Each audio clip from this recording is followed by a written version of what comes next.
Good evening everyone, welcome to my class. আজকে weekend ক্লাসে আমরা জেনারেল সায়েন্স প্র্যাকটিস করছি এবং আজকে এমসিকিউ ক্লাস নিয়ে এসেছি এবং সাথে অনেক ইনফরমেশন পড়বো। সামনে যেহেতু এনটিপিসির এক্সাম কাছে চলে এসছে, আজকের কোয়েশ্চেনগুলো প্রত্যেকটা কোয়েশ্চেনই রেলওয়েজ এর কোয়েশ্চেন এবং এগুলো এএলপি তে এসেছিল if I am not wrong. তো প্রত্যেকটা কোয়েশ্চেনই আমরা প্রিভিয়াস ইয়ার থেকে নিয়েছি, যদিও ওখানে মেনশন করা নেই হয়তো, কিন্তু প্রত্যেকটা কোয়েশ্চেন আমাদের রেলওয়ের পিওয়াইকিউ সিরিজ থেকেই নেওয়া। ক্লাসগুলো যারা দেখছো তারা প্রত্যেকটা এক্সামের জন্যই ক্লাসগুলো ইম্পর্টেন্ট, কারণ আমরা প্রত্যেকটা কোয়েশ্চেন ডিটেল অ্যানালিসিস করছি। তো ফার্স্ট কোয়েশ্চেন কি আছে দেখা যাক। ফার্স্ট কোয়েশ্চেন হচ্ছে, which element is needed by the thyroid gland to produce thyroxine hormone? Thyroid গ্রন্থি থাইরক্সিন হরমোন উৎপাদনের জন্য কোন উপাদানের প্রয়োজন? সোডিয়াম, আয়োডিন, ক্যালসিয়াম নাকি পটাশিয়াম? থাইরক্সিন যে হরমোনটা সেটা হচ্ছে তোমার T3 এবং T4। আমরা জানি ট্রাই আয়োডো থাইরক্সিন বলা হয়, মানে তিনটে আয়োডিন থাকে একটাতে, আর T4 এর টেট্রা আয়োডো। তো অপশন বি হচ্ছে এখানে সঠিক উত্তর। Iodine is needed to produce thyroxine hormone. Not only thyroxine hormone, thyroid গ্রন্থির স্বাভাবিক বৃদ্ধির জন্য কিন্তু আয়োডিন দরকার হয়। থাইরয়েড গ্রন্থির স্বাভাবিক বৃদ্ধির জন্য কিন্তু আয়োডিন দরকার হয়। হরমোন কোথা থেকে প্রডিউস হয়? হরমোন প্রডিউস হয় অন্তঃক্ষরা গ্রন্থি থেকে বা এন্ডোক্রাইন গ্ল্যান্ড থেকে।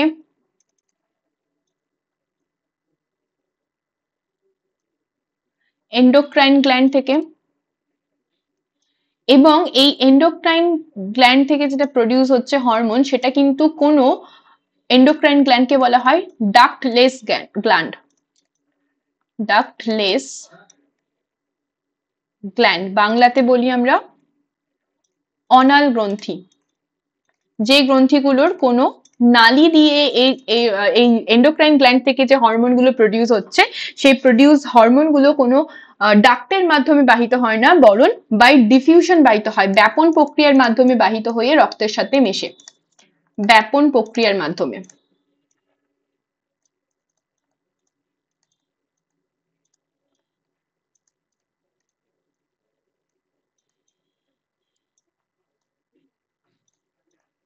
ওকে, বাই ডিফিউশন। ডিফিউশন প্রসেসটা কি না, হাই কনসেন্ট্রেশন থেকে সেটা টুয়ার্ডস দ্য লো কনসেন্ট্রেশন যাবে, লো কনসেন্ট্রেশন মুভ করবে। এবং মুভমেন্ট অফ, এখানে ডিফিউশনে কিন্তু আমরা সলিড অথবা লিকুইড অথবা গ্যাস, সলিড না, লিকুইড অর গ্যাস, সলিডের ডিফিউশন প্রপার্টি থাকে না, লিকুইড অর গ্যাসের ক্ষেত্রে আমরা ডিফিউশন প্রপার্টিটা দেখতে পাবো।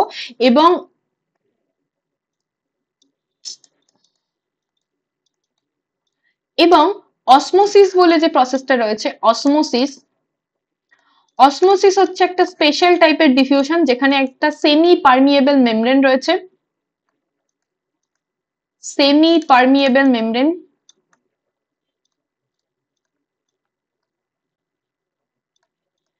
যেই সেমি পারমিয়েবল মেমব্রেনের মধ্যে দিয়ে যে সলভেন্ট পার্টিকেলসটা আছে সেটা যেতে পারে, সলিড পার্টিকেলকে কিন্তু অ্যালাউ করে না। অসমোসিস কোথায় আমরা দেখতে পাবো? সেমি পারমিয়েবল মেমব্রেনের এক্সাম্পল যদি বলি তাহলে হচ্ছে কোষ পর্দা। কোষ পর্দা হচ্ছে একটা সেমি পারমিয়েবল মেমব্রেন। ওকে, এন্ডোক্রাইন গ্ল্যান্ড আমরা পড়লাম, এবং এখানে একটা জিনিস খেয়াল রাখবে, যেগুলো এন্ডোক্রাইন গ্ল্যান্ড সম্পর্কে যেই স্পেশালাইজড ডক্টর থাকে তাদেরকে আমরা বলি এন্ডোক্রিনোলজিস্ট।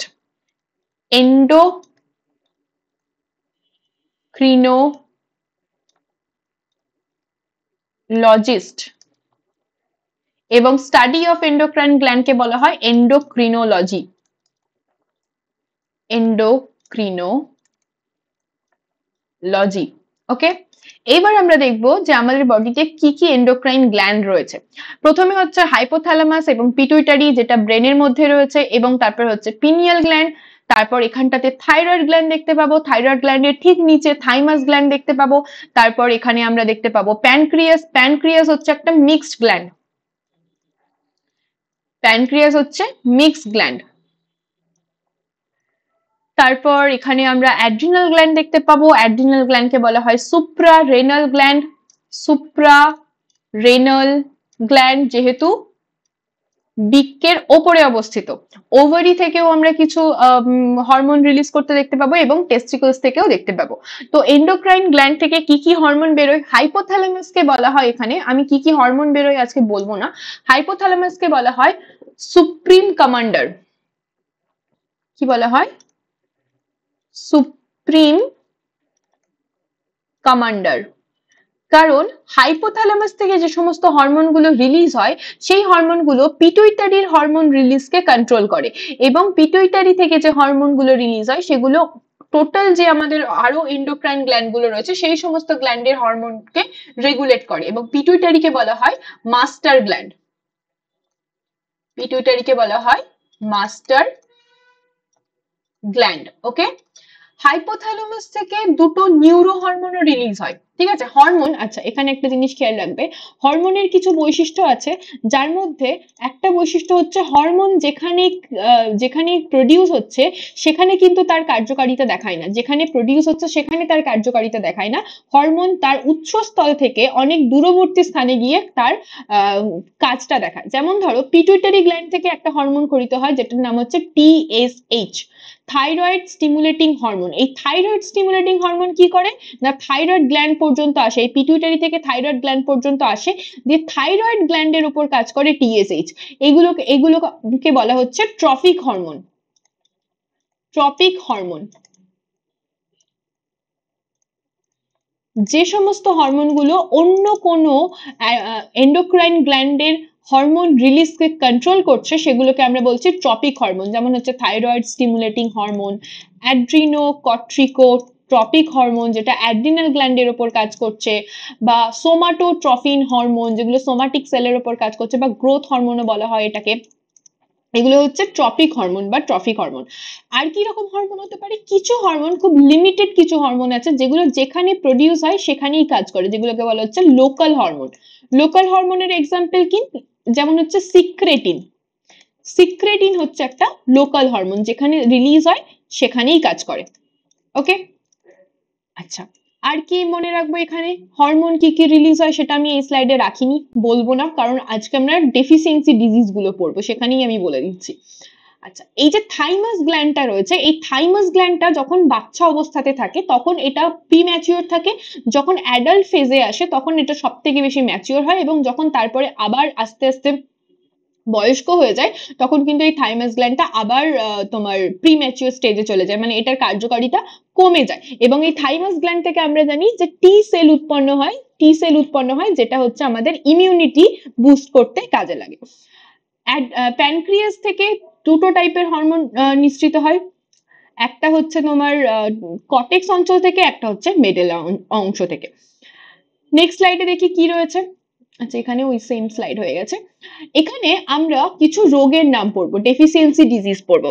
যেমন হচ্ছে এসটিএইচ বা সোমাটোট্রফিন হরমোন যদি শৈশবকালে কম খরিত হয় তাহলে আমরা দেখতে পাই ডোয়ার্ফিজম বা বামনত্ব।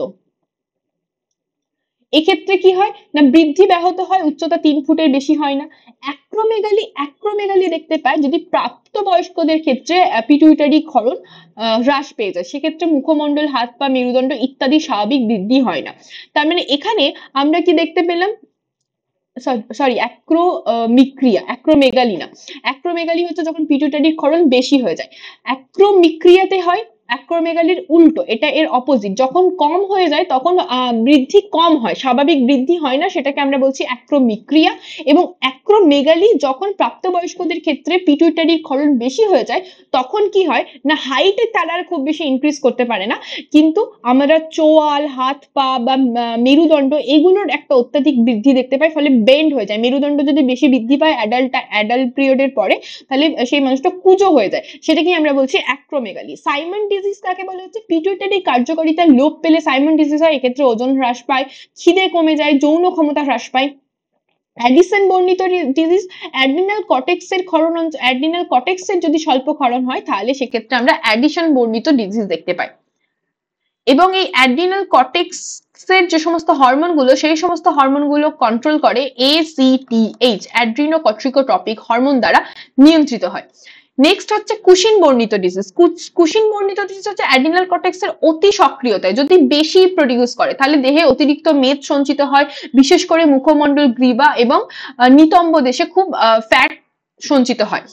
এবং ক্রিটেনিজম হচ্ছে শিশুদের ক্ষেত্রে যদি থাইরক্সিন কমে যায় তাহলে ক্রিটেনিজম দেখা যায়, প্রাপ্তবয়স্কদের ক্ষেত্রে যদি কমে যায় তাহলে মিক্সিডিমা দেখা যায়। গয়টার ডিজিজ যদি থাইরক্সিনের হরমোন থাইরক্সিন ক্ষরণ বেড়ে যায় তাহলে আমরা গয়টার ডিজিজ দেখতে পাবো। টিটেনি হচ্ছে প্যারাথ হরমোন কমে গেলে। প্যারাথ হরমোন কোথা থেকে রিলিজ হয়? প্যারাথ হরমোন রিলিজ হয় প্যারাথাইরয়েড গ্রন্থি থেকে, প্যারা থাইরয়েড গ্ল্যান্ড থেকে। পেশির খিঁচুনি দেখা যায় কারণ এই প্যারাথাইরয়েড গ্ল্যান্ড থেকে যে সমস্ত হরমোন, যে হরমোনটা রিলিজ হচ্ছে প্যারাথ হরমোন, সেই হরমোনটা আমাদের বডির মধ্যে যে ইলেকট্রোলাইট গুলো রয়েছে, পটাশিয়াম, ক্যালসিয়াম, এই যে ইলেকট্রোলাইট গুলো রয়েছে সেই ইলেকট্রোলাইটের ব্যালেন্সে কাজ করে। ডায়াবেটিস মেলিটাস হচ্ছে ইনসুলিনের কম ক্ষরণে হয় এবং রক্তে শর্করার পরিমাণ বেড়ে যাওয়ায় মূত্রে শর্করা নির্গত হয়, সেটাকে আমরা বলি ডায়াবেটিস মেলিটাস। এই নিচে ডায়াবেটিস ইনসিপিটাসটা লেখা হয়ে গেছে এবং সেটা হচ্ছে তোমার দেখা যাচ্ছে না, একটা মিনিট।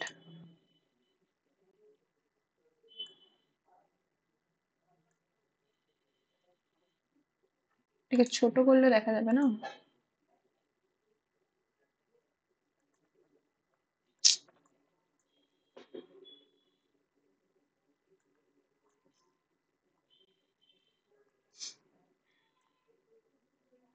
লিভ দ্যাট, আমি এমনি মুখে বলে দিচ্ছি, স্লাইডে ঠিক করে দেবো, ঠিক আছে? ডায়াবেটিস মেলিটাস হচ্ছে ইনসুলিনের কম ক্ষরণে হয়, এটাকে বাংলাতে বলা হয় মধুমেহ, ঠিক আছে? আর ডায়াবেটিস ইনসিপিটাস যেটা হচ্ছে এডিএইচ এর নিঃসরণ কম হলে হয়, যেটাকে বলা হয় বহুমূত্র রোগ। এক্ষেত্রে কি হয় না, অধিক পরিমাণে মূত্রক্ষরণ হয়। এখানটাতে আমি একটুখানি বলে দিই, পাশের স্লাইডটাতে, এখানটাতে বলছি। এডিএইচ এর প্রভাবে হচ্ছে ডায়াবেটিস ইনসিপিটাস এবং ইনসুলিনের প্রভাবে হচ্ছে ডায়াবেটিস মেলিটাস। ওকে, এডিএইচ এর কাজ হচ্ছে বিক্রিয় নালিকায়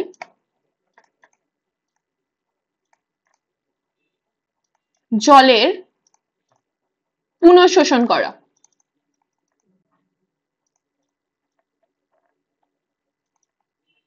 ঠিক আছে?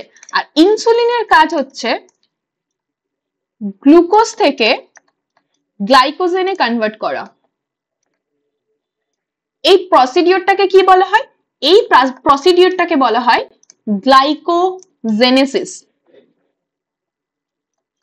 যখনই এই জেনেসিস কথাটা থাকবে তার মানে কিছু একটা তৈরি হচ্ছে, ঠিক আছে? কিছু একটা তৈরি হচ্ছে বোঝাতে এই জেনেসিস কথাটা ইউজ করা হয়। তো গ্লুকোজ থেকে গ্লাইকোজেন তৈরি হচ্ছে, তাই গ্লাইকোজেনেসিস। এবং গ্লাইকোজেনেসিস যে প্রসেসটা সেটা ইনসুলিন হরমোনের প্রভাবে হয়।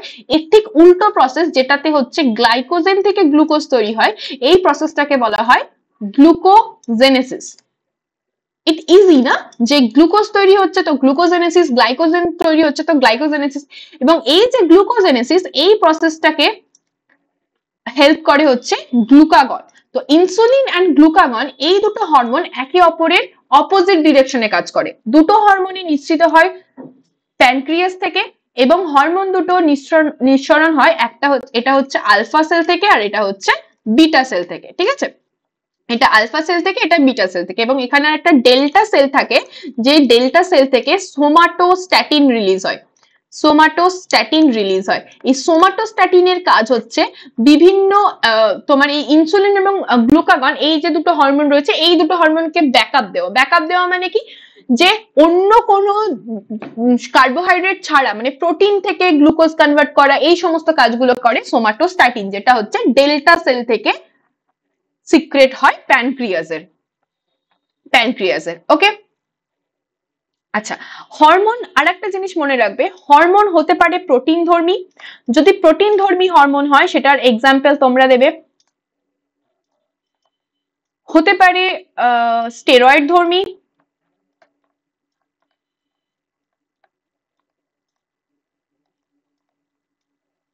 হতে পারে লিপিড ধর্মী, এবং হতে পারে পলিপেপটাইড ধর্মী।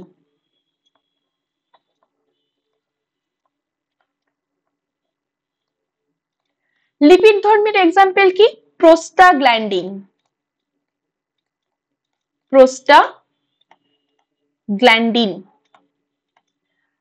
স্টেরয়েড ধর্মী হচ্ছে টেস্টোস্টেরন, যে সমস্ত হরমোন গুলো গোনাডোট্রফিন হরমোন রয়েছে, আমাদের গোনাডস এর ফাংশন এবং সেটার গ্রোথ কে রেগুলেট করে, সেই হরমোন গুলো হচ্ছে স্টেরয়েড ধর্মী, যেমন হচ্ছে টেস্টোস্টেরন,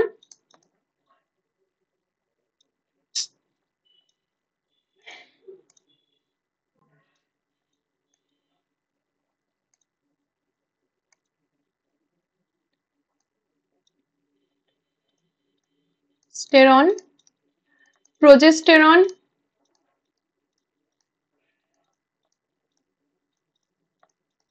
এগুলো, ঠিক আছে। এটা এটা এটা আর পেপটাইড ধর্মী হরমোনের এক্সাম্পল তোমরা দেবে। প্রোটিন ধর্মী হচ্ছে তোমার TSH, এগুলো হচ্ছে প্রোটিন ধর্মী। এবং নিউরো হরমোন, দুটো মাত্র নিউরো হরমোন আমরা দেখতে পাবো। নিউরো হরমোন, যেই দুটো হরমোন হচ্ছে হাইপোথ্যালামাস থেকে সিক্রেট হয় এবং পিটুইটারিতে এসে স্টোর হয় এবং পিটুইটারি থেকে রিলিজ হয়। হাইপোথ্যালামাসে উৎপন্ন হয়, পিটুইটারিতে এসে স্টোর হয় এবং পিটুইটারি থেকে রিলিজ হয়। হরমোন দুটোর নাম কি? Neuro hormone. নিউরো হরমোন একটা হচ্ছে ADH, অ্যান্টি ডাইউরেটিক হরমোন, আর এটা কাজ করে কোথায় না বৃক্কীয় নালিকায়, একটু আগেই বললাম এর অভাবে ডায়াবেটিস ইনসিপিটাস দেখা যায়। আর একটা হচ্ছে অক্সিটোসিন। অক্সিটোসিন, অক্সিটোসিন কাজ করে হচ্ছে আমাদের জরায়ুর কন্ট্রাকশনে, যখন কোনো প্রেগনেন্ট ওমেন চাইল্ড বার্থের সময় যায়, তো চাইল্ড লেবার ইনিশিয়েট করে এবং জরায়ুর কন্ট্রাকশনে হেল্প করে অক্সিটোসিন। এই যে দুটো হরমোন আছে, এই দুটো হরমোন হচ্ছে নিউরো হরমোন, যেটা হাইপোথ্যালামাস থেকে রিলিজ হয়। হরমোন চ্যাপ্টারটা খুব ইম্পর্টেন্ট, প্রত্যেকটা এক্সামে এখান থেকে কোয়েশ্চেন আসে। দেন পিটুইটারিতে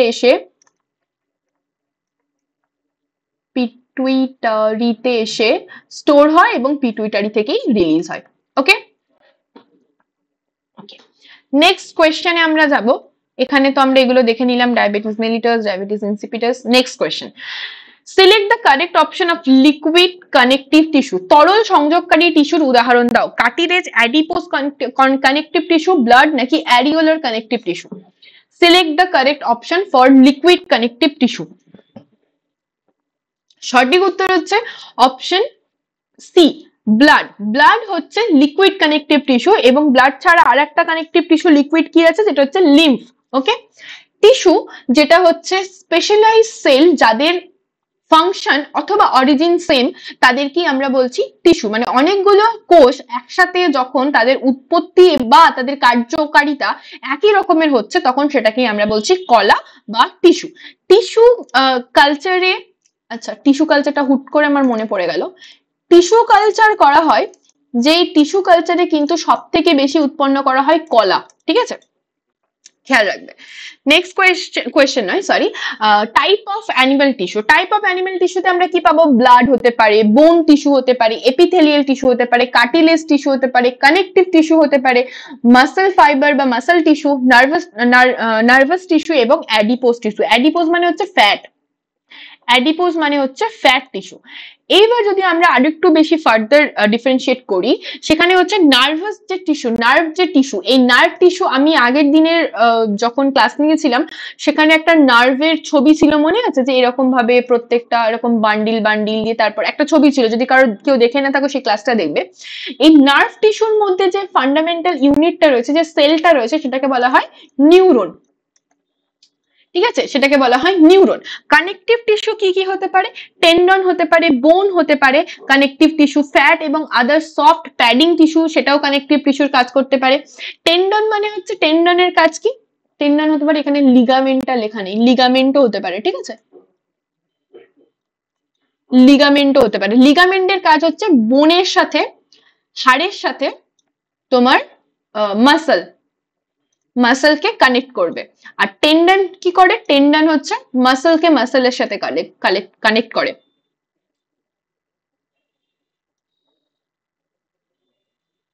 মাসল টু মাসল কানেক্ট করে। আচ্ছা, এপিথেলিয়াম টিস্যু এটা অনেক রকমের হতে পারে। epithelial tissue lining in the gastrointestinal tract and other hollow organ, প্রত্যেকটা হলো যে সমস্ত অর্গান রয়েছে আমাদের ইনার অর্গান রয়েছে, সেই ইনার অর্গানের অর্গানগুলোকে ভেতরের যে লাইনিংটা থাকে সেই ভেতরের লাইনিং বা কভারিং, সেক্ষেত্রেও কিন্তু আমরা দেখতে পাবো যে এপিথেলিয়াম টিস্যু কাজ করছে।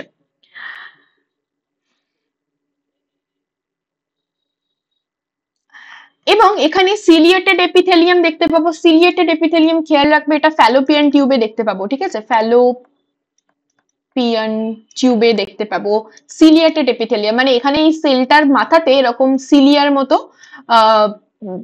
কি বলবো প্রবর্তক থাকে, যেগুলো কি করছে না, আমরা যেমন এই সিলিয়েটেড এপিথেলিয়াম আমরা এখানেও দেখতে পাবো, তোমার আমাদের যে ফুড পাইপটা রয়েছে সেই ফুড পাইপেও দেখতে পাবো, কারণ এই যে সিলিয়া গুলো এগুলো কি করছে, যে ফুড পার্টিকেল গুলো রয়েছে সেই ফুড পার্টিকেল গুলোকে সামনের দিকে এগিয়ে নিয়ে যেতে সাহায্য করছে। Simple cuboidal tissue, simple squamous tissue, simple squamous tissue আমরা যদি ঠোঁটটাকে সামনের দিকে টানো তাহলে ভেতরের যে লাল অংশটা, যেখানটা মানে তোমার ঠোঁটের ভিতরের দিকের অংশটা, সেখানে কিন্তু স্কোয়ামাস এপিথেলিয়াম টিস্যু থাকে। স্কিন সারফেসে স্কিন সারফেসে দেখতে পাবো, এবং খেয়াল করবে এই এপিথেলিয়াম টিস্যুর কিন্তু একটা বেস মেমব্রেন থাকে, একটা বেস মেমব্রেন থাকে, সেই বেস মেমব্রেনের ওপরে প্রত্যেকটা টিস্যু এইভাবে প্রত্যেকটা সেল এইভাবে সাজানো থাকে, এবং তার উপরে কিন্তু সিলিয়েটেডের ক্ষেত্রে সিলিয়েটেড থাকবে, সিম্পল কলামনারের ক্ষেত্রে লম্বা লম্বা হবে সেলগুলো, কিউবোডিয়ালের ক্ষেত্রে কিউব আকৃতির হবে, আর স্কোয়ামাস মানে হচ্ছে আঁশের মতো আকৃতির হবে। স্কিন সারফেসের ক্ষেত্রে এখানে তোমার অনেক লেয়ারের সেল থাকে, সেই অনেক লেয়ারের সেলটা হচ্ছে আমাদের স্কিন তৈরি করছে এপিথেলিয়াম টিস্যু দিয়ে। ওকে, এখানটাতে দেখো muscle tissue it can B three type, একটা হচ্ছে কার্ডিয়াক মাসল টিস্যু, একটা স্কেলিটন মাসল টিস্যু, একটা হচ্ছে স্মুথ মাসল টিস্যু। যার মধ্যে এই যে স্কেলিটল মাসল টিস্যু রয়েছে, এই স্কেলিটল মাসল টিস্যুকেই তোমরা নিজেদের ইচ্ছা মতো মুভ করতে পারো, it's is voluntary in nature, ঠিক আছে। স্কেলিটল মাসল হচ্ছে তোমার ইচ্ছা অনুযায়ী মুভ করতে পারবে, যেটাকে আমরা বাংলায় বলছি ঐচ্ছিক পেশি। এবং কার্ডিয়াক মাসল এবং স্মুথ মাসল এই দুটোকে তোমরা ইচ্ছা মতো মুভ করাতে পারবে না, কারণ ধরো মনে হলো যে তুমি ভুলে গেলে মুভ করাতে কার্ডিয়াক মাসলকে, তো হার্ট ফেল হয়ে যাবে না যদি তুমি ভুলে যাও মুভ করাতে, তুমি মানে পড়তে বসতে ভুলে যাও, ম্যাথ করতে ভুলে যাও, ক্লাস দেখতে ভুলে যাও, খেতে ভুলো না, আই হোপ। আবার কিছু মানুষ আছে যারা খেতেও ভুলে যায়, তো সবকিছু ভুলে যাও, তো তুমি অ্যাজ ইফ তোমার বডি কোনো রিস্কই নেয়নি যে আমার যে ইম্পর্টেন্ট অর্গানস গুলো আছে সেই অর্গানস গুলোতে আমি স্কেলিটাল মাসল রাখবোই না, আমি ভেতরের যে ইন্টারনাল যে সমস্ত অর্গান গুলো আছে সেই অর্গান গুলোতে স্মুথ মাসল রাখবো। এবং কার্ডিয়াক মাসলকে একটা স্পেশালাইজড মাসল টিস্যু বানানো হয়েছে, যেটা সব থেকে important, one of those important organs, যেটা হার্ট যেহেতু সবসময় বিট করছে, এবং এই মাসল ফাইবারটা, এই মাসলটা সবসময় কাজ করছে, এর কার্যকারিতা অন্যান্য মাসলের থেকে অনেক বেশি। কার্ডিয়াক মাসলে সব থেকে বেশি মাইটোকন্ড্রিয়া দেখতে পাই, কারণ কার্ডিয়াক মাসল সব থেকে বেশি মুভ করে, এবং এটা হচ্ছে ব্রাঞ্চ হয়, ঠিক আছে, এরকম ব্রাঞ্চ স্ট্রাকচার দেখতে পাই। স্কেলিটাল মাসলে আমরা কোনো ব্রাঞ্চ দেখতে পাবো না, স্মুথ মাসলেও আমরা সেরকম কোনো ব্রাঞ্চ দেখতে পাবো না, কিন্তু কার্ডিয়াক মাসলে আমরা ব্রাঞ্চ দেখতে পাবো। স্মুথ মাসল কোথায় রয়েছে না, ভেতরের যে লাইনিং গুলো রয়েছে ইন্টারনাল অর্গানের মধ্যে এই স্মুথ মাসল গুলো রয়েছে, ঠিক আছে। ব্রেন তো আমরা পড়ে নিয়েছি, কানেকটিভ টিস্যু আমরা পড়ে নিয়েছি, তাহলে এখানে আমরা কি দেখলাম যে কার্ডিয়াক মাসলের ক্ষেত্রে সব থেকে বেশি মাইটোকন্ড্রিয়া থাকে। কেন থাকে না, কারণ সেখানে সব থেকে বেশি শক্তি প্রয়োজন হয়, 24/7 the cardiac muscles are beating, that's why your heart is beating. ওকে, তো কার্ডিয়াক মাসলের এটিপি অনেক বেশি থাকে, তার এনার্জি অনেক বেশি লাগে, এটা ব্রাঞ্চ হয়, ঠিক আছে, এটা ব্রাঞ্চ হয়। এবং কেন ব্রাঞ্চ হয় না, গোটা হার্টটাকে, এই গোটা কার্ডিয়াক মাসলের নেটওয়ার্কটা গোটা হার্টটাকে কভার করে আছে। তো এখানে যে আমরা যখন পরবর্তী ক্ষেত্রে হার্টের স্ট্রাকচার পড়বো তখন দেখবো যে এখানে আমাদের কিছু ইম্পালস কাজ করছে, এস এ নোড থেকে এভি নোডে যাচ্ছে, দেন এভি নোড থেকে আবার হেজেলস বান্ডিলে যাচ্ছে, দেন পার্কিনজি ফাইবারে যাচ্ছে। তো এই যে কার্ডিয়াক মাসল, এই গোটা কার্ডিয়াক মাসলটা হার্টটাকে পুরো চারিদিক থেকে কভার করে রয়েছে, এবং সেই ইম্পালসটা যখন এক জায়গায় শুরু হচ্ছে তত তাড়াতাড়ি যেন সেই ইম্পালসটা গোটা হার্টের মধ্যে ইকুয়ালি ডিস্ট্রিবিউট হতে পারে, যখন আমরা দেখছি যে সিস্টেল এন্ড ডায়াস্টেল হচ্ছে। ওকে, স্কেলিটাল মাসলের মধ্যে কি ফাইবার থাকে, কি প্রোটিন থাকে, সেটা তোমরা কমেন্ট করে বলবে যদি কারো জানা থাকে যে কোন প্রোটিন দিয়ে স্কেলিটাল মাসল তৈরি হচ্ছে। ক্লিয়ার এই পর্যন্ত? ওকে, আচ্ছা, বোন হচ্ছে তোমার এর যে ম্যাট্রিক্সটা হয়, এর ম্যাট্রিক্সটা হচ্ছে হার্ড ম্যাট্রিক্স, ম্যাট্রিক্সটা হচ্ছে হার্ড ম্যাট্রিক্স। ওকে, ওকে, নেক্সট question number 3.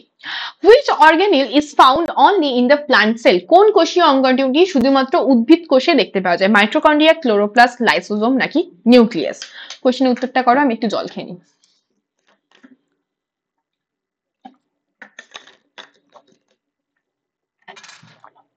সঠিক উত্তর হচ্ছে এখানে ক্লোরোপ্লাস্ট। ক্লোরোপ্লাস্ট শুধুমাত্র উদ্ভিদ কোষে থাকে, প্রাণী কোষে থাকে না। মাইটোকন্ড্রিয়া, লাইসোজোম, নিউক্লিয়াস এগুলো সমস্ত উদ্ভিদ কোষ, প্রাণী কোষ দুটোতেই থাকে। সেল বা কোষ, এটাকে আমরা ডিভাইড করতে পারি প্রথমে দুটো ভাগে। একটা হচ্ছে তোমার প্রোক্যারিওটিক সেল, একটা ইউক্যারিওটিক সেল। প্রোক্যারিওটিক সেলের মধ্যে কি থাকে না, প্রোক্যারিওটিক সেলের মধ্যে কোনো পর্দা ঘেরা কোষীয় অঙ্গাণু থাকে না। পর্দা ঘেরা কোষীয় অঙ্গাণু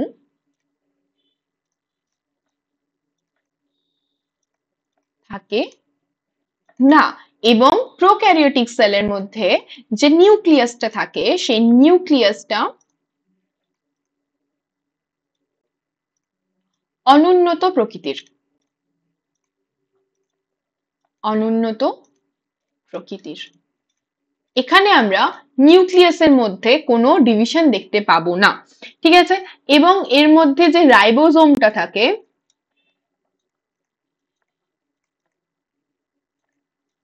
রাইবোজোমটা থাকে, সেটা হচ্ছে 60s প্রকৃতির, ঠিক আছে, 60s প্রকৃতির। আমি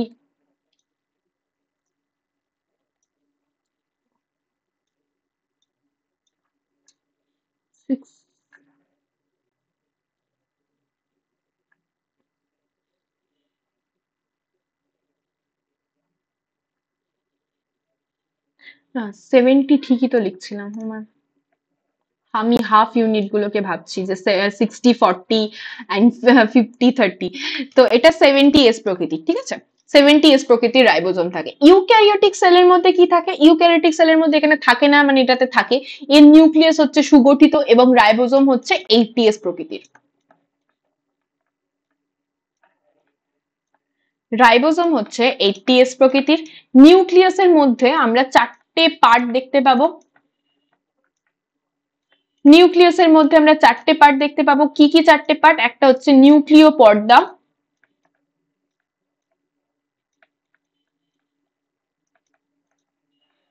তারপর হচ্ছে নিউক্লিয় জালক।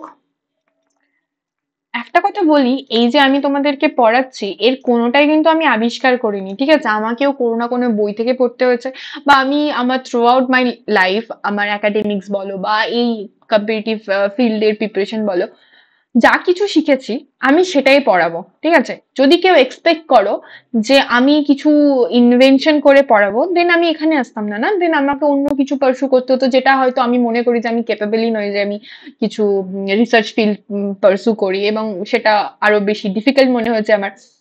তো এরকমটা নয় যে আমি কিছু কপি করে পড়াচ্ছি। এই কোয়েশ্চেন গুলো প্রিভিয়াস ইয়ারে এসছে এএলপি তে। তো রেলওয়ে যদি বলে যে আমার কোয়েশ্চেন তোমরা কেউ সলভ করতে পারবে না, প্র্যাকটিস করতে পারবে না, তখন দেখা যাবে। তার আগে পর্যন্ত কিন্তু আমি এইভাবেই পড়াবো। আর বাকি রইলো কিছু অ্যালিগেশনস এসছে, আমি সেটা নিয়ে ভিডিওতে কথা বলতে চাই না, কারণ আমার মনে হয় ইটস অ্যান অ্যাচিভমেন্ট। আমাদের মতো ছোট ক্রিয়েটর যারা যারা সবে মাত্র ক্লাস শুরু করেছে, তার পিছনে যখন একটা বিশাল বড় ক্রিয়েটর, সো কল্ড বড় ক্রিয়েটর পিছনে লাগে, অ্যান্ড সে তারা রীতিমতো ইনবক্স করে করে তার মেম্বারদেরকে বলে যে এখানে যদি থাকো আমার ক্লাসে থাকবে না, অ্যান্ড অলসো আই নো তোমরা যারা ক্লাস দেখছো তোমরা সবাই জানো বিষয়টা, most of you people know what is what was happening. So সেখানে আমার মনে হয় যে এটা অ্যাচিভমেন্ট যে এত সময় রয়েছে কোনো পার্সনের যে আমাদের ক্লাস দেখে এত কিছু করছেন। তো আমার মনে হয় I am on a right track, যেখানে এত কিছু অবস্ট্রাকল ফেস করতে হচ্ছে। তো আমার কোনো আপত্তি নেই, এখনো বলছি, কালকেও আমি গ্রুপে বলেছি যে তোমাদের যাদেরকে এই সমস্ত মেসেজেস করা হয়েছে, মানে স্পেশালি যখন আমার নাম নিয়ে কোনো কথা কেউ বলে না, আমি তাকে হিটও করি না, আমি রিপ্লাই করি না, আমি এখনো রিপ্লাই করতে চাইছি না। বাট যখন এরকম করা হচ্ছে তোমাদের সাথে, তো তোমরা যারা পেমেন্ট করে ভর্তি হয়েছো তাদের যদি মনে হয় যে আমার গ্রুপে থাকবে না, তোমরা বেরিয়ে যেতে পারো, কোনো অসুবিধা নেই। তোমরা আমার ক্লাস দেখবে না, তাতেও আমার কোনো অসুবিধা নেই। কিন্তু আমার মনে হয় ইউ শুড আস্ক দেম যে কোন অথরিটিতে তিনি এই জিনিসটা করতে পারেন।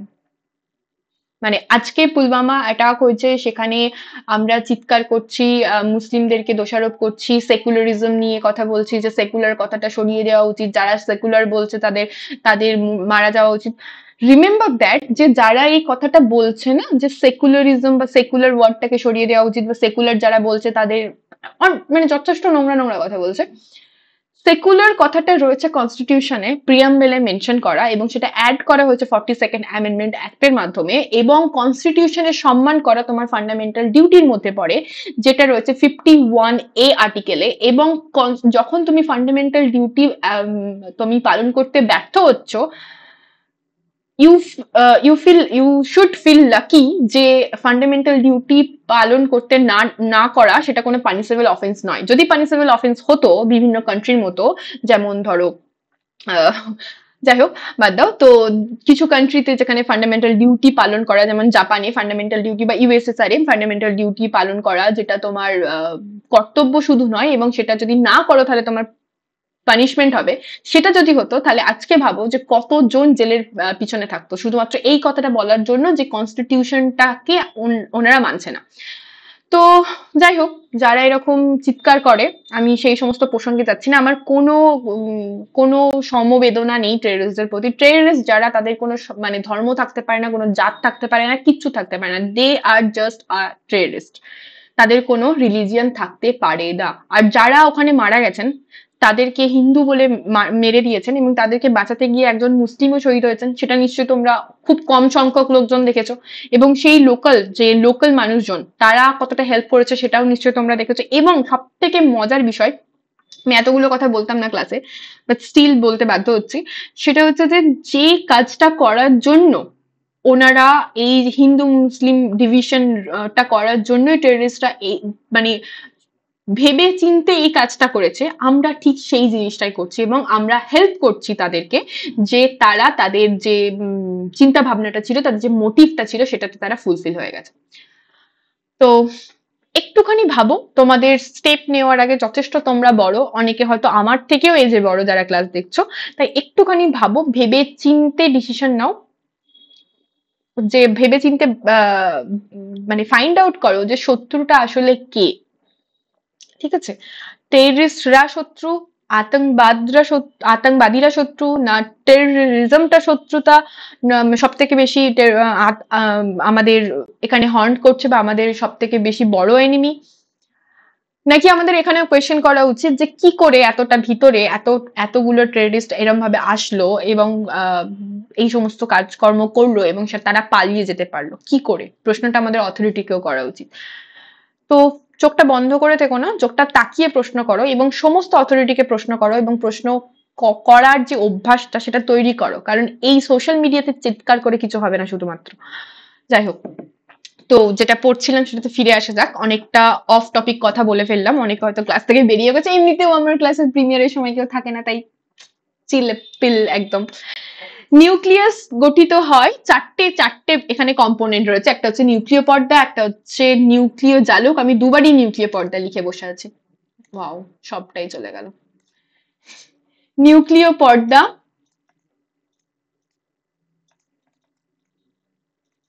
দেন হচ্ছে নিউক্লিয় জালক,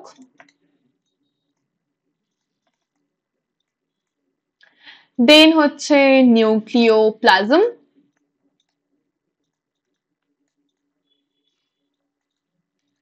আর তারপর হচ্ছে নিউক্লিয় ওলাস। ওকে, চারটে কম্পোনেন্ট রয়েছে নিউক্লিয়াসের, এবং এই চারটে কম্পোনেন্ট আমরা ইউক্যারিওটিক কোষের ক্ষেত্রে দেখতে পাচ্ছি, বা আদর্শ কোষের ক্ষেত্রে দেখতে পাচ্ছি। এবং খেয়াল রাখবে, প্রোক্যারিওটিক সেল, সমস্ত প্রোক্যারিওটিক সেল কোথায় রয়েছে? সমস্ত প্রোক্যারিওটিক সেল রয়েছে মোনেরা কিংডমে। মোনেরা কিংডমে।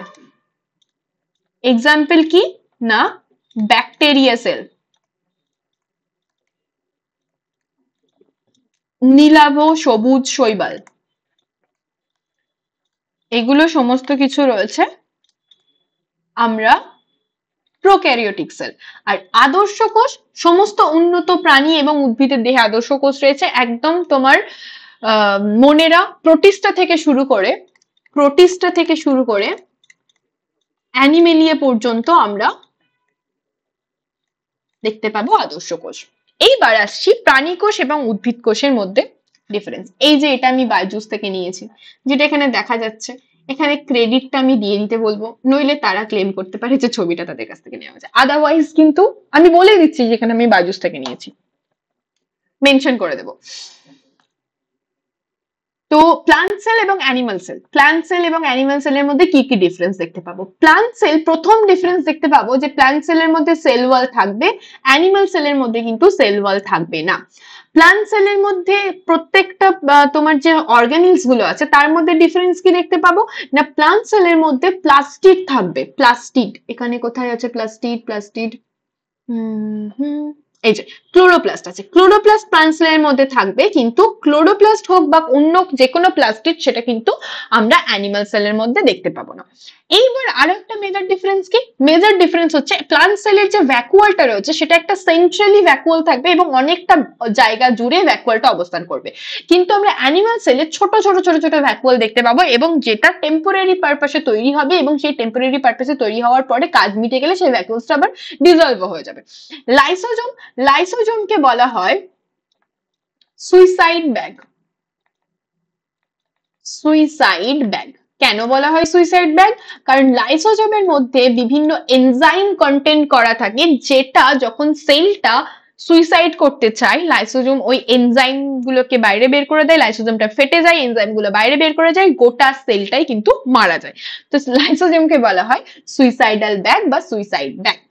মাইটোকন্ড্রিয়া, মাইটোকন্ড্রিয়াকে বলা হয় তোমার কোষের শক্তিঘর বা এনার্জি কারেন্সি, কোষের শক্তিঘর, যেখানে এটিপি তৈরি হয়।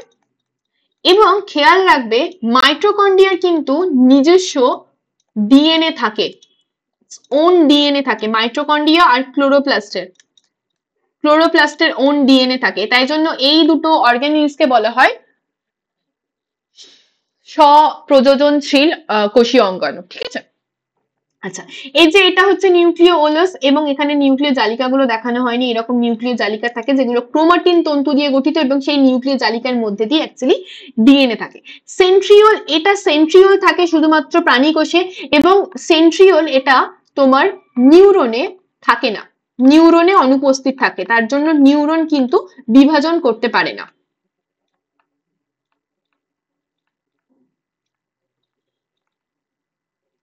আচ্ছা, এটা হচ্ছে তোমার সেল মেমব্রেন, সেল মেমব্রেন দুটোতেই থাকবে এবং সেল মেমব্রেনের ভিতরে যে ম্যাট্রিক্সটা রয়েছে, যে ধাত্রটা রয়েছে সেটাকে বলা হচ্ছে সাইটোপ্লাজম। রাইবোসোম দুটোতেই 80s প্রকৃতির থাকবে, কারণ দুটোই হচ্ছে আমার এখানে ইউক্যারিওটিক সেল। গলগি অ্যাপারেটাস, এখানে গলগি অ্যাপারেটাস রয়েছে, এখানে গলগি ভেসিকলস রয়েছে। গলগি অ্যাপারেটাস অ্যাকচুয়ালি দুটো টাইপের হয়, একটা হচ্ছে এরকম তোমার নালিকাকার হয় আর একটা এরকম গোলাকার ভেসিকল আকৃতির হয়। ওকে, আচ্ছা, এখানে রয়েছে তোমার মাইটোকন্ড্রিয়া, স্মুথ। আচ্ছা, এন্ডোপ্লাজমিক রেটিকুলাম, এন্ডোপ্লাজমিক রেটিকুলামের কাজ কি না, যেগুলো স্মুথ এন্ডোপ্লাজমিক রেটিকুলাম সেটা হচ্ছে তোমার ফ্যাট সংশ্লেষ করে এবং যেটা রাফ এন্ডোপ্লাজমিক রেটিকুলাম যার মধ্যে রাইবোজোম রয়েছে সেটা হচ্ছে প্রোটিন সংশ্লেষ করে, সেটা প্রোটিন সংশ্লেষ করে। রাইবোজোমকে বলা হয় প্রোটিন ফ্যাক্টরি, কারণ রাইবোজোম প্রোটিন তৈরি করে।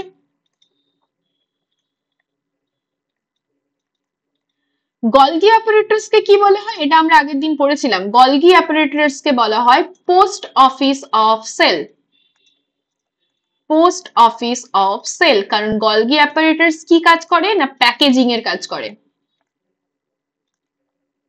ওকে, আচ্ছা, আর কি পড়বো এখানে, আর সেরকম কিছু নেই বলার মতো।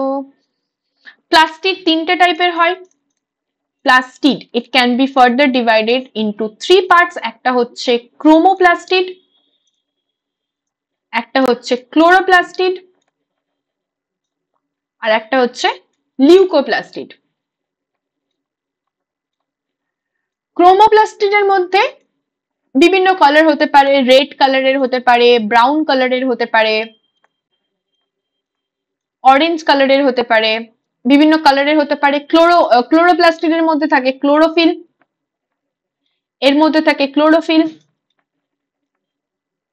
আর লিউকোপ্লাস্টের মধ্যে থাকে কি, এটা বর্ণহীন প্লাস্টিড, এখানে খাবার সঞ্চয় করে রাখে, যেখানে থাকে তোমার প্রোটিন, ফ্যাট এবং কার্বোহাইড্রেট সঞ্চিত থাকে লিউকোপ্লাস্টের মধ্যে, যেখানে প্রোটিন সঞ্চিত থাকলে অ্যামাইলোপ্লাস্ট, অয়েল সঞ্চিত থাকলে অ্যালাইলোপ্লাস্ট এবং কার্বোহাইড্রেট সঞ্চিত থাকলে তোমার অ্যামাইলোপ্লাস্ট আর আরেকটা নাম আমার এই মুহূর্তে মনে পড়ছে না। আর যদি জানা থাকে একটুখানি কমেন্টে জানিও, আমি নেক্সট দিন প্লাস্টিডের ক্লাসিফিকেশনটা রাখবো। Next question number 4. Every trait in an organism is influenced by which of the following? প্রতিটি জীবের প্রতিটি বৈশিষ্ট্য নিম্নলিখিত কোনটির দ্বারা প্রভাবিত হয়? Only the maternal DNA, শুধুমাত্র মায়ের DNA, both the maternal and the paternal DNA equally, মা এবং পিতার DNA equally, more than paternal DNA than maternal, মায়ের ডিএনএ বেশি, পিতার ডিএনএ বেশি কিছু প্রভাব থাকে, নাকি অনলি প্যাটার্নাল ডিএনএ? একদম বোকা বোকা প্রশ্ন না একটা, এএলপির মতো এক্সামে এসছে একটা বোকা বোকা প্রশ্ন, যে প্রত্যেকটা অর্গানিজমের প্রত্যেকটা ট্রেডের মধ্যে ইকুয়াল কন্ট্রিবিউশন থাকে ম্যাটার্নাল এবং প্যাটার্নাল ডিএনএ এর মধ্যে। আমরা যদি গ্যামেট ফর্মেশন দেখি, এখানে জায়গা নেই, আমরা কি দেখি যে ফিমেলের ক্ষেত্রে কি থাকে, এক্স এক্স থাকে এবং মেলের ক্ষেত্রে এক্স ওয়াই থাকে। একটা হচ্ছে ফিমেলের ক্ষেত্রে, এটা হচ্ছে মেলের ক্ষেত্রে। এখান থেকে একটাই গ্যামেট আসতে পারে এক্স, এখান থেকে দুটো গ্যামেট আসতে পারে, একটা হচ্ছে এক্স, একটা হচ্ছে ওয়াই। এক্স এক্স যদি কম্বাইন করে মেয়ে তৈরি হবে, এক্স ওয়াই কম্বাইন করলে মেল তৈরি হবে, এবং এখানে দুজনকার কন্ট্রিবিউশন থাকে 50-50%। Next question number 5. Which element of the xylem tissue form interconnected water conducting channel? Xylem tissue কোন উপাদানগুলি আন্তঃসংযোগযুক্ত জল পরিবাহী চ্যানেল গঠন করে? Vessels এবং xylem fiber, tracheids and xylem fiber, only vessels and tracheids।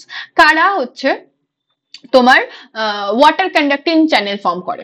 Water conducting জাইলেমের কাজই হচ্ছে ওয়াটার এবং মিনারেলস ট্রান্সপোর্ট করা, এবং জাইলেমের আমরা মুভমেন্ট দেখতে পাই আপওয়ার্ড মুভমেন্ট, শুধুমাত্র আপওয়ার্ড মুভমেন্ট দেখতে পাবো আমরা জাইলেম টিস্যুর ক্ষেত্রে, ঠিক আছে? এবং সেটা ভেসেলস এবং ট্রাকিডস। জাইলেমের কটা টিস্যু রয়েছে? জাইলেমের মধ্যে এখানে লেখা নেই, ছেড়ে দাও, এখানে লিখছি। জাইলেমের মধ্যে রয়েছে ট্রাকিড, ট্রাকিয়া, যেটাকে আমরা ভেসেলস বলছি, জাইলেম প্যারেনকাইমা,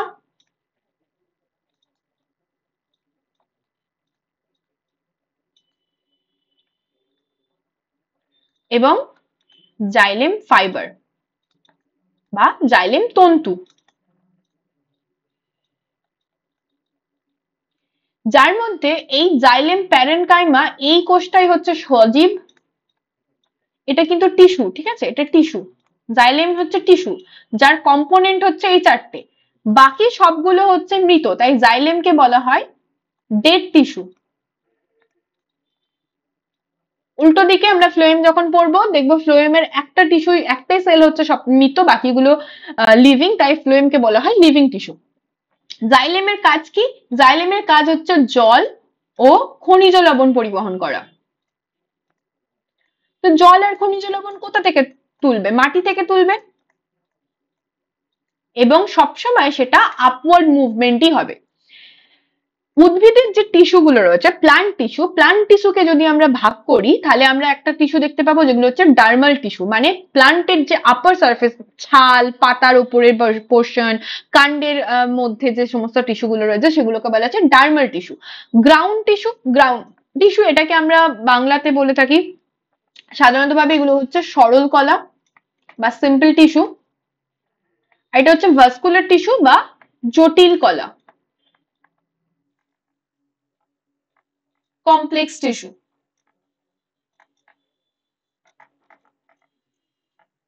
ওকে, সিম্পল টিস্যুর মধ্যে রয়েছে প্যারেনকাইমা, কোলেনকাইমা এবং স্ক্লেরেনকাইমা।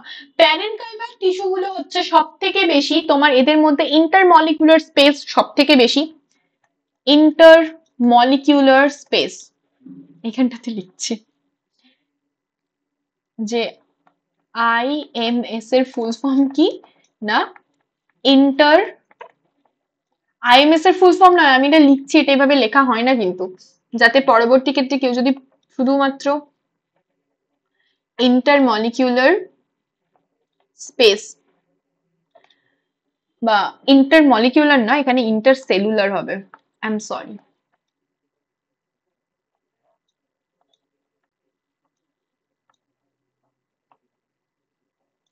ইন্টারসেলুলার, ইন্টারসেলুলার স্পেস এখানে সব থেকে হায়ার, দেন এখানে, তারপরে এখানে, এখানে সব থেকে লোয়ার। এবং খেয়াল করে দেখো এখানটাতে,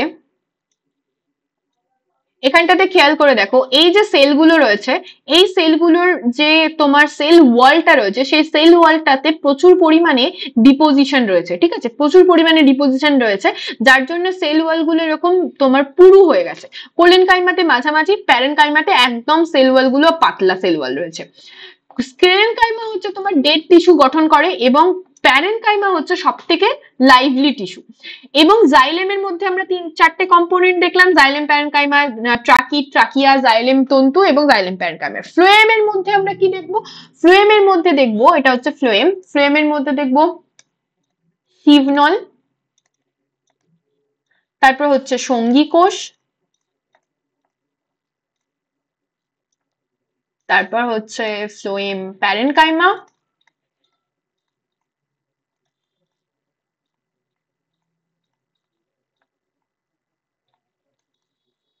এবং ফ্লোয়েম তন্তু।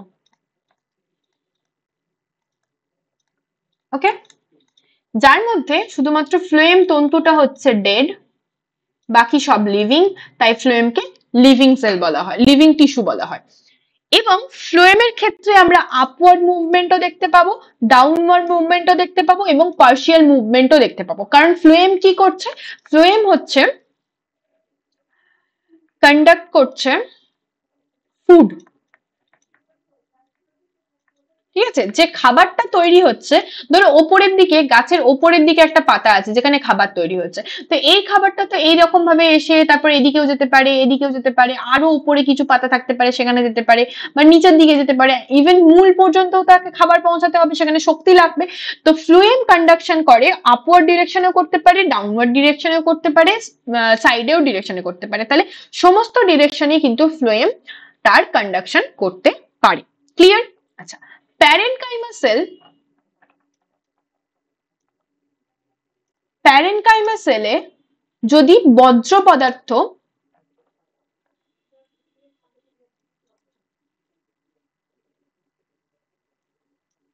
বজ্র বানান, বজ্র উল্টো পাল্টা বানান লিখছি, ছেড়ে দাও, বাংলা বানানের অবস্থা আমার আরো খারাপ হয়ে গেছে। ওয়েস্ট মেটেরিয়াল থাকে,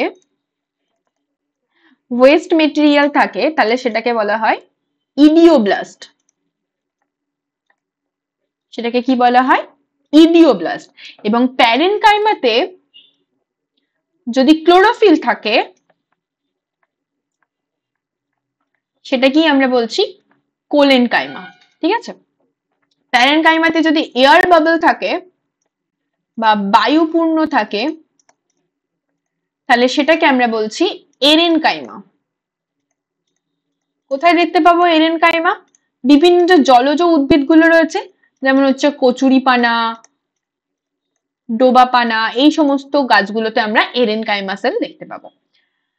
আচ্ছা, এখানে ছিল যেটা এতক্ষণ ধরে আমি বললাম। আচ্ছা, মেরিসমেটিক টিস্যু মানে হচ্ছে ভাজক কলা, যেটা সবসময় ডিভাইড করছে। পার্মানেন্ট টিস্যু হচ্ছে বাংলাতে আমরা যেটাকে বলি স্থায়ী কলা, সবসময় বিভাজিত হচ্ছে।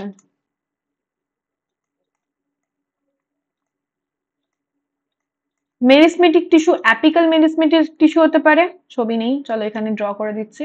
এটা যদি একটা সেল হয়, ঠিক আছে, একদম ওপরের পোর্শনে যেটা থাকে সেটা হচ্ছে এপিক্যাল মেরিসমেটিক টিস্যু।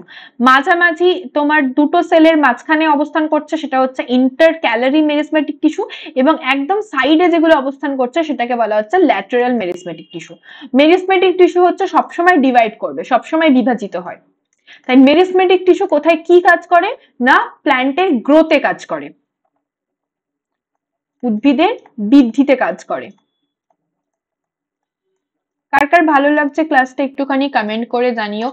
আর এত কিছু বললাম আগের কথাটা, তার সাথে আরো একটা কথা বলতে চাই যে এদের মধ্যে কিছু মানুষ আছে যারা এরপরে আমাকে ভীষণ সাপোর্ট করেছে, আমি তাদের কাছে থ্যাঙ্কফুল। আমি চেষ্টা করব যে তোমাদেরকে বেস্ট কন্টেন্ট প্রোভাইড করতে, যতটা পারবো, যতটা আমার সামর্থ্য আছে। আমি খুব বেশি আহামরি কিছু জানি বলে মনে হয় না, বাট যেটুকু জানি, যেভাবে পড়াতে পারি আমি সেভাবে পড়াবো। তোমরা একটুখানি পেশেন্সলি সাথে থেকো, এবং যারা আছো তাদেরকে অসংখ্য ধন্যবাদ, মানে ইট মিনস আ লট। যারা সাপোর্ট করেছো, যাদের সাথে কথা হয়েছে, means a lot. Next question, question number 6, which of the following action is responsible for the survival of the species over time? সময়ের সাথে সাথে প্রজাতির বেঁচে থাকার জন্য নিম্নলিখিত কোন ক্রিয়াটি দায়ী? কনজারভেশন, ভেরিয়েশন, রিপ্রোডাকশন না struggle? It's an important question, এবং তুমি এটাকে তোমার লাইফের সাথেও রিলেট করতে পারবে। যে একটা স্পিসিস তার সার্ভাইভালের জন্য কি প্রয়োজন? কনজারভেশন প্রয়োজন। যদি কনজার্ভ করে নি, তোমার কোনো জিনিসকে কনজার্ভ করে কতদিন রাখতে পারবে, সেটাকে সংরক্ষণ করে বেশি দিন রাখলে সেটা বেশি ইউজ করতে পারবে না। তোমার কাছে একটা খুব ভালো লাগার একটা পেন আছে যেটাকে তুমি ইউজ করতে চাও না, তবেই সেটাকে সংরক্ষণ করে রাখবে। কিন্তু সময়ের সাথে সাথে সেটা কিন্তু ব্যাকডেটেডই হয়ে যাবে। কিছু অ্যান্টিক জিনিস ভালো, ভিন্টেজ জিনিস ভালো, I have no doubt, but যদি তুমি সময়ের সাথে সাথে নিজের মধ্যে ভেরিয়েশন না আনতে পারো, তাহলে কিন্তু তুমি অ্যাডপ্ট করতে পারবে না। তাহলে ভেরিয়েশন বা বিভেদ হচ্ছে এমন একটা অ্যাকশন যেটা তোমার মধ্যে আসলে বা কোনো স্পিসিসের মধ্যে আসলে সেটা টাইমের সাথে সাথে নিজেকে অ্যাডাপ্ট করতে সাহায্য করে। যে সমস্ত জীব বা যে সমস্ত স্পিসিসদের ভেরিয়েশন আমরা দেখতে পাইনি, সেগুলো আস্তে আস্তে এক্সটিংক্ট হয়ে গেছে। ওকে, রিসেন্টলি একটা নিউজে দেখছিলাম ডি এক্সটিংশন। তোমরা কেউ শুনেছো ডি এক্সটিংশন সম্পর্কে? ডি এক্সটিংশন, আবার আমি বোধহয় স্পেলিংটা ভুল লিখে ফেললাম।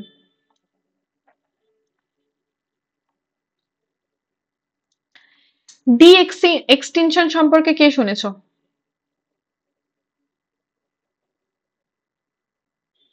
রিসেন্টলি একটা সংস্থা যারা কি করেছে, যে সমস্ত স্পিসিস গুলো এক্সটিংক্ট হয়ে গেছে সেগুলোকে নিয়ে কাজ করছে।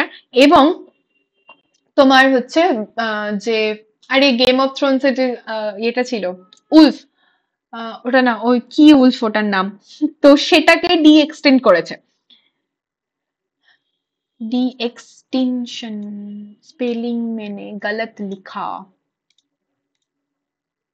বিয়ার উলফ।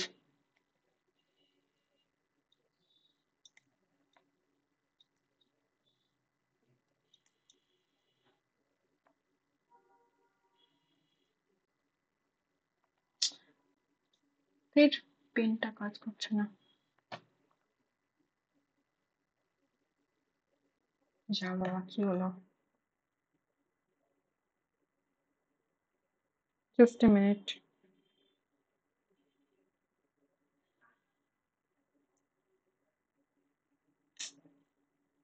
ওকে,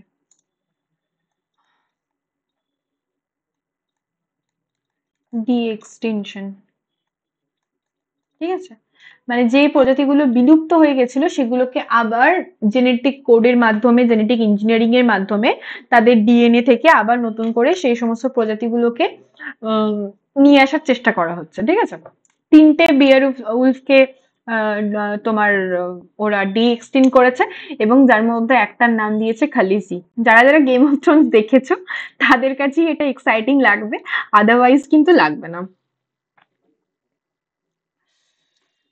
ডায়ার উলফকে ডি এক্সটিন্ড করেছে,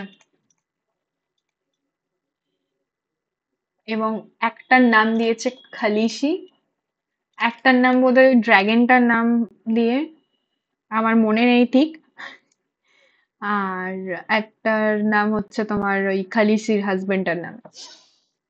3 নম্বর যে ডেয়ার উলফটা সেটা ফিমেল, সেটার নাম দিয়েছে খালিসি। Next question, question number 7, Why do covalently bonded compound have a low boiling point? সমযোজী বন্ধনে আবদ্ধ যৌগগুলোর স্ফুটনাঙ্ক কম কেন? Have a strong covalent bond within the molecules but weak intermolecular forces. অণুগুলির মধ্যে শক্তিশালী সমযোজী বন্ধন আছে কিন্তু দুর্বল আন্তর আণবিক বল রয়েছে। Have weak covalent bond within the molecule but weak intermolecular forces. দুটোই যদি দুর্বল হয়। Have strong covalent bond within the molecule and also strong intermolecular. যদি স্ট্রং হয় তাহলে তো বয়লিং পয়েন্ট কম হওয়ার কোনো ঘটনাই ঘটবে না। Have strong intermolecular forces within the molecules but weak covalent bond. Covalent bond weak হলে সেটা বয়েল করবে না, সেটা বন্ডটাই ভেঙে যাবে। তাহলে অপশন এ হচ্ছে এখানে সঠিক উত্তর, যে কোভ্যালেন্ট বন্ড তো স্ট্রং, ঠিক আছে, স্ট্রং কোভ্যালেন্ট বন্ড আছে তবেই সেই মলিকিউলটা স্টেবল হচ্ছে, কিন্তু তাদের মধ্যে যে ইন্টারমলিকিউলার ফোর্সেস রয়েছে সেই ইন্টারমলিকিউলার ফোর্সেসটা কম। কেন ইন্টারমলিকিউলার ফোর্সেস কম? কারণ আমরা দেখি যে কোভ্যালেন্ট বন্ড তৈরি হওয়ার সময় শেয়ারিং অফ ইলেকট্রন হয়, এবং শেয়ারিং অফ ইলেকট্রন হলে এদের মধ্যে যে ইন্টারমলিকিউলার ফোর্সেসটা রয়েছে সেটা কি হচ্ছে না, এখানে কিন্তু পার্শিয়ালি একটা পজিটিভ নেগেটিভ আমরা ভাবতে পারছি যে অ্যাট্রাক্ট করছে, কিন্তু এখানে কিন্তু কোনো চার্জ ক্রিয়েট হচ্ছে না, কোনো চার্জ ক্রিয়েট এখানে হচ্ছে না। আমরা যেটা ভাবি যে একটা partially delta positive delta negative, সেটা কিন্তু বন্ডেড ইলেকট্রনের বেসিসে, এবং সেটা তৈরি হয় ইলেকট্রোনেগেটিভিটির ডিফারেন্সের জন্য। সবসময় কিন্তু সেটা একই রকমের হয় না। ধরো এখানে তুমি অক্সিজেনের সাথে জলের করেছো, ঠিক আছে, H2O মলিকিউল নিয়েছো, সেখানে এই যে ইলেকট্রোনেগেটিভিটি ডিফারেন্স হবে, এই দিকটাতে যদি অক্সিজেন থাকে তাহলে এখানটাতে O মাইনাস ডেল্টা মাইনাস তৈরি হবে। কিন্তু যদি তুমি OF2 নিয়ে নাও তখন দেখবে যেদিকে অক্সিজেন রয়েছে সেখানে পজিটিভ তৈরি হচ্ছে, যেখানে ফ্লুরিন রয়েছে সেখানে নেগেটিভ তৈরি হচ্ছে, কারণ ফ্লুরিনের ইলেকট্রোনেগেটিভিটি অক্সিজেনের ইলেকট্রোনেগেটিভিটির থেকে বেশি, তাই তো? তাহলে এই জিনিসটার সাথে কিন্তু গুলিয়ে ফেলবে না যে এখানে চার্জ ক্রিয়েট হচ্ছে কি হচ্ছে না। কোভ্যালেন্ট বন্ডে কোনো চার্জ ফরমেশন হচ্ছে না, ক্যাটায়ন অ্যানায়ন ফরমেশন হচ্ছে না, যার জন্য তাদের মধ্যে ইন্টারমলিকিউলার যে অ্যাট্রাকশন ফোর্স সেটা কম, rather than the ionic bond, because ionic বন্ডে তৈরি হচ্ছে একটা ক্যাটায়ন একটা অ্যানায়ন। ক্যাটায়ন অ্যানায়ন তৈরি হওয়ার পর তাদের মধ্যে ইলেকট্রোস্ট্যাটিক ফোর্স কাজ করছে। তাদের মধ্যে কি কাজ করছে? ইলেকট্রোস্ট্যাটিক ফোর্স, এবং সেই ইলেকট্রোস্ট্যাটিক ফোর্সের জন্য তারা নিজেদের মধ্যে বন্ড তৈরি করছে। Is that clear? I hope clear. Next question, question number 8. What determines the chemical properties of carbon compound? Carbon যৌগের রাসায়নিক বৈশিষ্ট্য নির্ধারণ করে কে? Functional group, molecular mass, number of hydrogen atom, length of the carbon chain. Chemical property K determine করবে? Chemical properties determine করবে functional group, কারণ functional গ্রুপের উপর ডিপেন্ড করে তা সেই মলিকিউলটা কোন রিয়াকশন করবে কোন রিয়াকশন করবে না। ফাংশনাল গ্রুপ কাকে বলছি? ফাংশনাল গ্রুপ হচ্ছে অ্যাজ ইফ তুমি কোন একটা কোম্পানিতে কাজ করছো এবং সেই কোম্পানির যে মোটিভ বা সেই কোম্পানির যে একদম চেয়ারপারসন, সে যেভাবে চাইবে সেভাবে গোটা কোম্পানিকে চলতে হবে, বাধ্য হবে, কারণ সে একটা হায়ার অথরিটিতে বসে আছে। তো ফাংশনাল গ্রুপ হচ্ছে এমন একটা গ্রুপ বা গ্রুপ অফ অ্যাটম বা গ্রুপ অফ মলিকিউল যারা একটা কম্পাউন্ডের মধ্যে থাকলে সেই গোটা কম্পাউন্ডের ক্যারেক্টারিস্টিকটা ওই ফাংশনাল গ্রুপের উপর ডিপেন্ড করছে। It can be alkane, alkene, alkyne. অ্যালকাইনের ক্ষেত্রে ফাংশনাল গ্রুপ হিসেবে কি কাজ করে? অ্যালকেনের ক্ষেত্রে কাজ করে এই যে সিঙ্গেল বন্ডটা, এই সিঙ্গেল বন্ডটাই কিন্তু ফাংশনাল গ্রুপ হিসেবে কাজ করে। অ্যালকিনের ক্ষেত্রে এই ডাবল বন্ডটাই ফাংশনাল গ্রুপ হিসেবে কাজ করে। যে কোনো রিয়াকশন, সেই প্রত্যেকটা রিয়াকশন গভর্ন করবে যে এই ডাবল বন্ডটা কোথায় রয়েছে, ডাবল বন্ডের রেসপেক্টে কোন অ্যাটমটা কোন দিকে রয়েছে, ডাবল বন্ডটা কোন দিকে ভাঙছে, কোন দিকে ভাঙলে বেশি স্টেবল হবে, সমস্ত কিছু ডিপেন্ড করবে এই ডাবল বন্ডটার উপর। তো অ্যালকিনের ক্ষেত্রে এই ডাবল বন্ডটাই কিন্তু ফাংশনাল গ্রুপ হিসেবে কাজ করবে। সেম অ্যাজ ফর অ্যালকাইন, অ্যালকাইনের ক্ষেত্রে ট্রিপল বন্ডটা কাজ করবে। অ্যারিনস যে সমস্ত রয়েছে সেক্ষেত্রে তোমার এটা তোমার ফাংশনাল গ্রুপ হিসেবে কাজ করবে। হ্যালো অ্যালকেনের ক্ষেত্রে এই যে তোমার হ্যালোজেন গ্রুপটা রয়েছে সেটা ফাংশনাল গ্রুপ হিসেবে কাজ করবে। Aldehyde, ketone, alcohol, ether, amine, carboxylic acid, acid anhydride, ester, amide, acid halide, এই সমস্ত এগুলো হলো ফাংশনাল গ্রুপের example.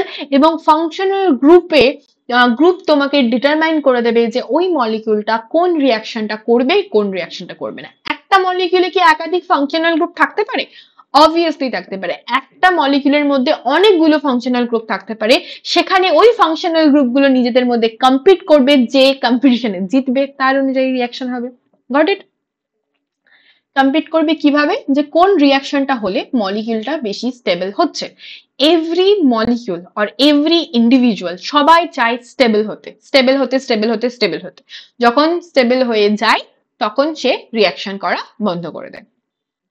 Next question number 9, carbon কেন একটি স্থিতিশীল যৌগ তৈরি করে? Why does carbon make a stable compound? কেন কার্বন একটা স্থিতিশীল যৌগ তৈরি করবে? কার্বনের এত অকাত কোথা থেকে চলে আসলো যে সে স্টেবল কম্পাউন্ড তৈরি করছে? Due to its big size carbon have the strong bond, এর এত বড় সাইজ যে কার্বন অনেক স্ট্রং বন্ড তৈরি করতে পারে। বেশি বড় সাইজ হলে স্ট্রং বন্ড তৈরি করা যায় না মলিকিউলের ক্ষেত্রে, ঠিক আছে? Due to small size carbon form the strong bond, small সাইজের জন্য স্ট্রং বন্ড তৈরি করছে, নাকি হায়ার ইলেকট্রোনেগেটিভিটির জন্য কার্বন স্ট্রং বন্ড তৈরি করছে, নাকি হায়ার এনথালপির জন্য কার্বন স্ট্রং বন্ড তৈরি করছে? প্রথম কথা, ইলেকট্রোনেগেটিভিটি কার্বনের খুব বেশি নয়, মানে হায়ার ইলেকট্রোনেগেটিভ এলিমেন্টের মধ্যে কিন্তু আমরা কার্বনকে রাখি না, তো এই অপশনটা তোমরা এমনিই বাদ দিতে পারবে।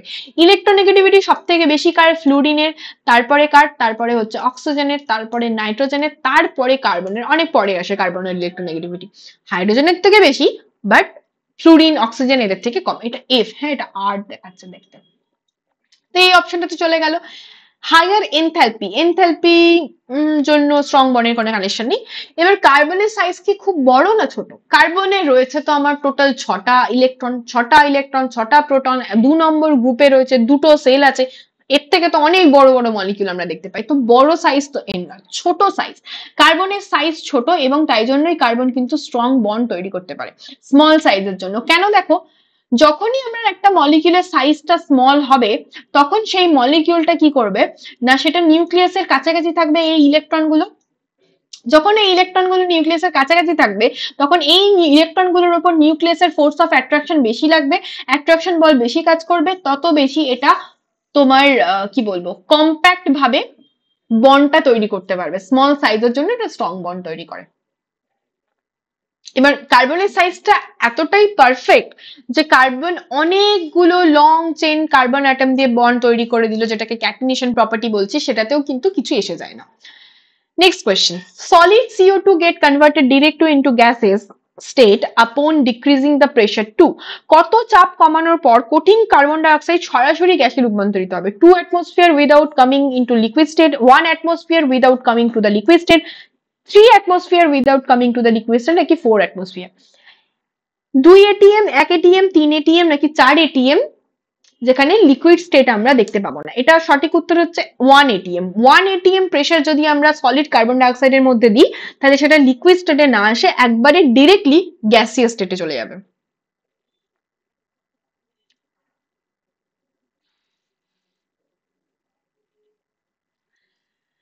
Question number 11. The pattern of the magnetic field lines produced by the current carrying conductor. একটা তড়িৎ পরিবাহ বহনকারী তড়িৎ পরিবাহী দ্বারা উৎপাদিত চৌম্বক ক্ষেত্রের রেখার ধরন কিসের উপর নির্ভর করবে?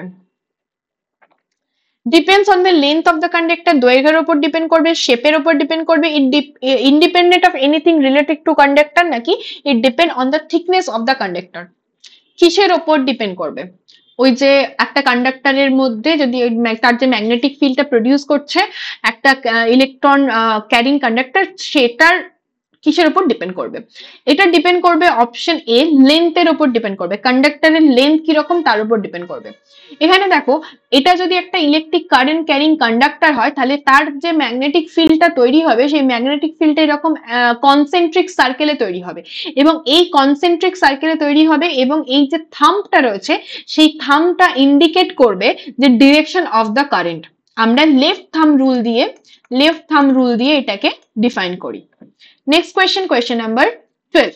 We observe geometrical shadow of an opaque subject when light is incident on it this is due to যখন একটা আলো কোনো আপাত দৃষ্টিতে কোনো অস্বচ্ছ বস্তুর উপর আপাতিত হয় এবং আমরা তার একটা ছায়া লক্ষ্য করি, সেটার কারণ কি?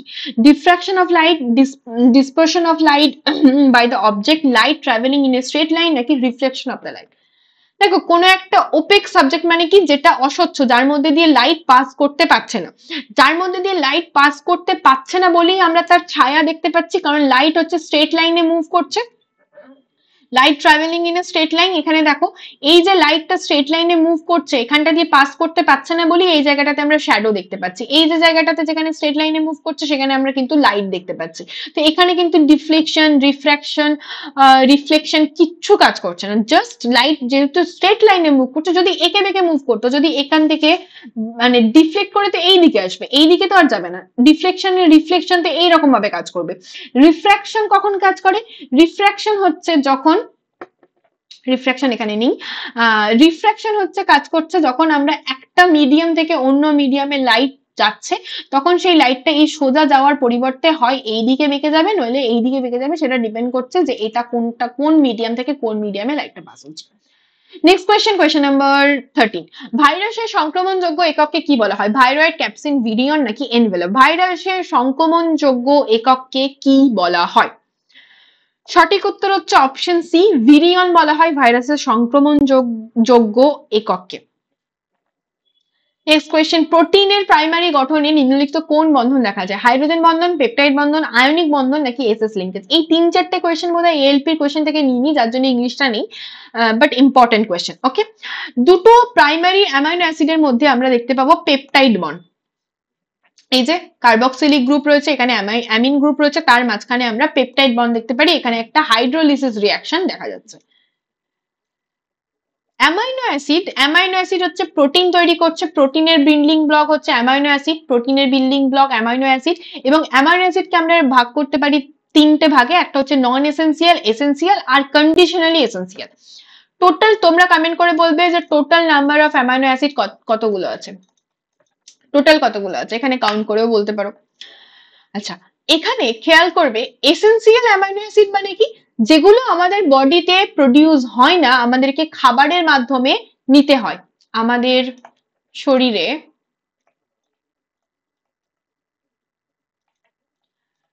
সংশ্লেষিত হয় না, সংশ্লেষিত হয় না, খাবারের মাধ্যমে গ্রহণ করতে হয়, তাদেরকে বলছি আমরা এসেন্সিয়াল অ্যামাইনো অ্যাসিড। কটা আছে এখানে? টোটাল 9টা আছে। কিছু হচ্ছে কন্ডিশনালি এসেন্সিয়াল, কিছু কিছু সময় সেটা কন্ডিশনালি এসেন্সিয়াল হয়ে যায়, সেগুলোকে বলা হচ্ছে কন্ডিশনালি এসেন্সিয়াল অ্যামাইনো অ্যাসিড। এবং কিছু অ্যামাইনো অ্যাসিড যেগুলো আমাদের শরীরে সংশ্লেষিত হয়, যেমন হচ্ছে glutamic acid, aspartic acid, alanine, এগুলোকে বলা হচ্ছে নন এসেন্সিয়াল অ্যামাইনো অ্যাসিড। মনে রাখবে এসেন্সিয়াল অ্যামাইনো অ্যাসিডের নাম histidine, lysine, methionine, isoleucine, leucine, valine, মনে রাখবে।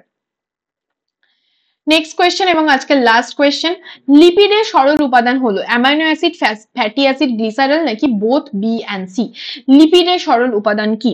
লিপিড যেটা থেকে ফ্যাট তৈরি হয়, এবং লিপিড কি থেকে তৈরি হয়? ফ্যাটি অ্যাসিড এবং গ্লিসারল। লিপিডের যদি আমরা ভাঙি তাহলে আমরা কি পাবো? এখানে ফ্যাটি অ্যাসিড পাবো আর গ্লিসারল পাবো। ক্লাসটা কেমন লাগলো অবশ্যই জানিও, এবং তোমাদের এক একটা কমেন্ট আমার কাছে খুব ইম্পর্টেন্ট, তাই একটু প্লিজ কমেন্ট করো। আর যদি কোনো অসুবিধা হয় অবশ্যই এই দুটো নাম্বারে কন্ট্যাক্ট করো, আমাদের যে গ্রুপ রয়েছে হোয়াটসঅ্যাপ গ্রুপ, সেখানে তোমাদেরকে অ্যাড করে দেওয়া হবে। কোনো কোয়ারিজ থাকলে কমেন্ট সেকশনে জানিও, এই দুটো নাম্বারে কন্ট্যাক্ট করো। এই ক্লাসের পিডিএফটা তোমরা টেলিগ্রাম গ্রুপে পেয়ে যাবে। থ্যাংক ইউ অল, দেখা হবে নেক্সট ক্লাসে।